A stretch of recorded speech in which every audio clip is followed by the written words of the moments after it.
सर्वेषां स्वस्तिर्भवतु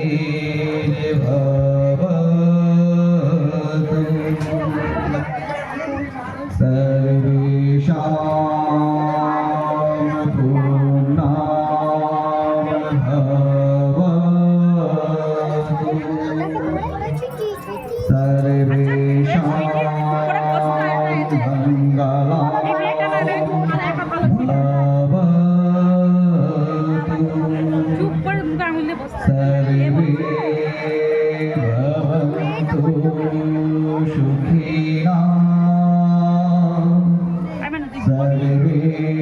सन्तु निरामयाः सर्वे भद्राणि पश्यन्तु मा कश्चित् दुःखभाग् भवेत्। ॐ शान्ति शान्ति शान्ति।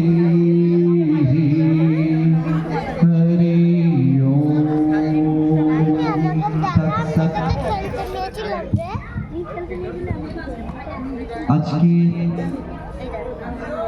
এই বাৎসরিক রামলালার মন্দির প্রতিষ্ঠা দিবস পালনের যে উৎসব, তাতে উপস্থিত সকল সনাতনী ধর্মাবলম্বী মানুষদের এবং ধর্ম সচেতন মানুষদের অনেক অনেক ধন্যবাদ জানাই। এই দিনটি একটি রাষ্ট্রীয় উৎসব হিসেবে আদরণীয়, কারণ যারা একটু সমাজ সচেতন মানুষ তারা জানবেন কোনোদিনই কোনো সভ্যতা ধর্মাচরণ এবং রাষ্ট্রনীতি আলাদাভাবে ছিল না। অনেকে একটু গুলিয়ে ফেলে যারা বলে যে ধর্ম আর রাজনীতি পুরোপুরি দুটো আলাদা জিনিস, তা কিন্তু নয়। কারণ যদি আমরা আমাদের সনাতনী, যাকে আজকে হিন্দু বলে আমরা সম্বোধন করি, সেই ধর্মমত দেখি, তাহলে দেখবো আমাদের ধর্মমতে, আমাদের পুরাণে রাজাদেরই তো কথা আছে। কে ছিলেন শ্রীরাম? অযোধ্যার রাজা ছিলেন। শ্রীকৃষ্ণ কে ছিলেন? পরোক্ষে দ্বারকার রাজা, নিজে সরাসরি রাজা হননি। কখনো ওনার ঠাকুরদাকে, কখনো দাদাকে উনি সিংহাসনে বসিয়ে রেখেছেন, কিন্তু ভারতের সবচেয়ে বড় রাজনৈতিক প্রেক্ষাপট পরিবর্তন করেছিলেন। কারণ রাষ্ট্র রাজতন্ত্রের বাইরে যেতে পারে না। সেই দিক দিয়ে আজকের এই দিনটি সমগ্র ভারতবর্ষের জন্য খুব আনন্দ। একটা মন্দির প্রতিষ্ঠা হয়েছে সেই জন্য নয়। প্রভূত দিব্য অস্ত্রের অধিকারী ছিলেন। প্রভূত, অল্প নয়। শিবের কাছ থেকে উনি বহু দিব্য অস্ত্র সাধনায় পেয়েছিলেন, কিন্তু উনি নিজে কিন্তু রাক্ষস মারতে যাননি। উনি রাজার সাহায্য চেয়েছিলেন, কারণ আমাদের সনাতন ভারতে বর্ণাশ্রম প্রথা অনুযায়ী প্রত্যেক বর্ণের নিজস্ব একটা দায়িত্ব ছিল। রাজার দায়িত্ব ছিল প্রজাকে রক্ষা করা, যেমন আজকেও আছে। ক্ষমতা থাকলেও আপনি কারোর গায়ে হাত দিতে পারেন না, সেই দায়িত্ব পুলিশকে দেওয়া আছে, শান্তি শৃঙ্খলা রক্ষা করার দায়িত্ব।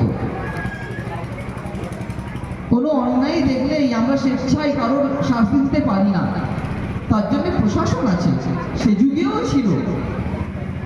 বিশ্বামিত্র মুনি রামচন্দ্রকে যখন নিয়ে যাচ্ছেন নিজের আশ্রমে, তখন রাস্তাতে একটি জঙ্গল পড়ে।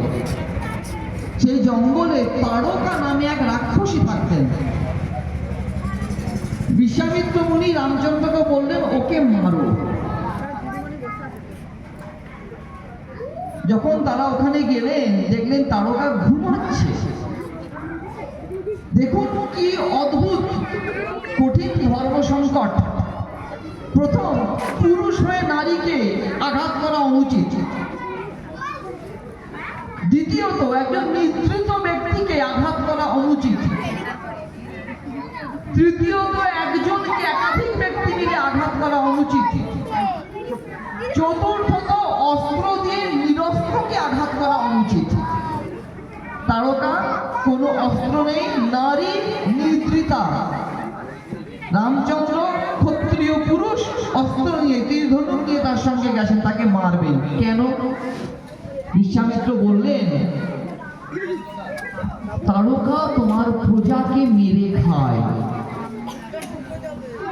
ও নারী হত্যা করা অনুচিত, নিরস্ত্রকে মারা অনুচিত, নিদ্রিতকে জাগিয়ে মারো, কিন্তু ওকে মারো, কারণ ও তোমার সন্তান তুল্য প্রজাকে হত্যা করে।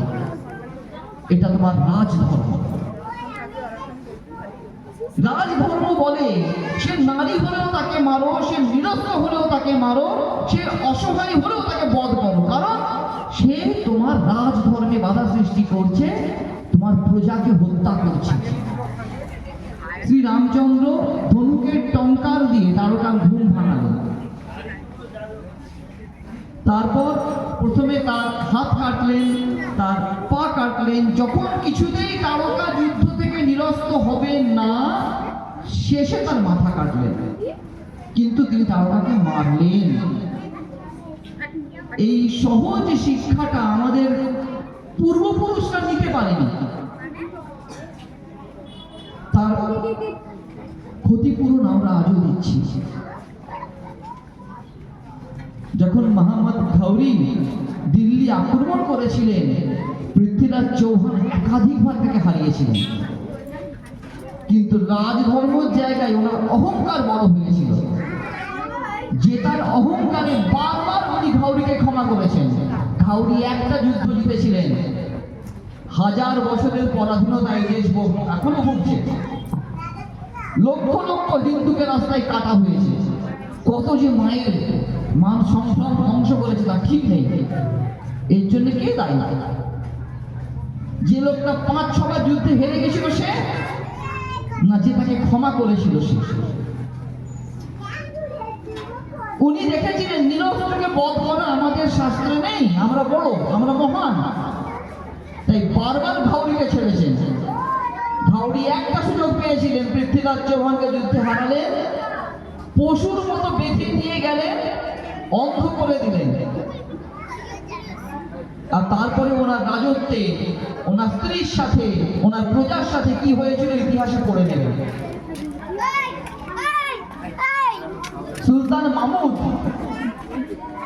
যখন সোমনাথ মন্দির আক্রমণ করেছিলেন, তখন গুজরাটের রাজা ভীম তাকে হারিয়েছিলেন, আর তিনিও এই ভুলটাই করেছিলেন।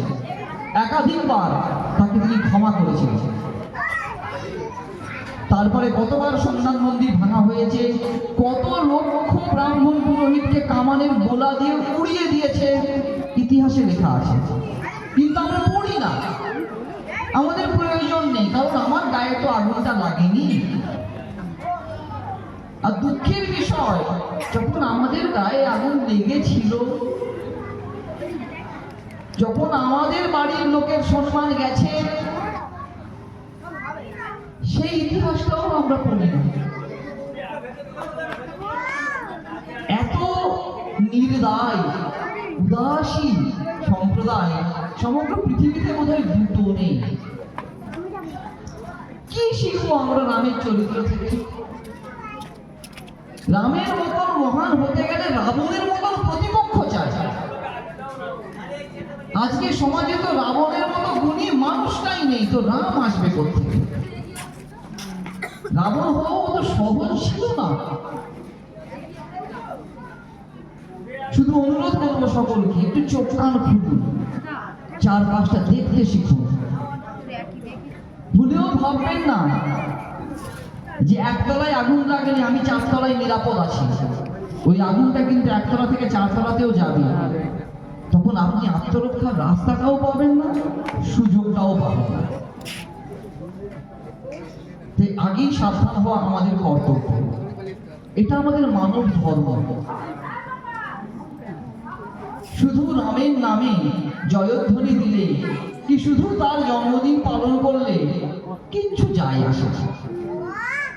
তার আদর্শকে যদি আমরা জীবনে গ্রহণই না করতে পারি, তাই খুব অল্প সময় আমাকে এক্ষুনি যেতে হবে।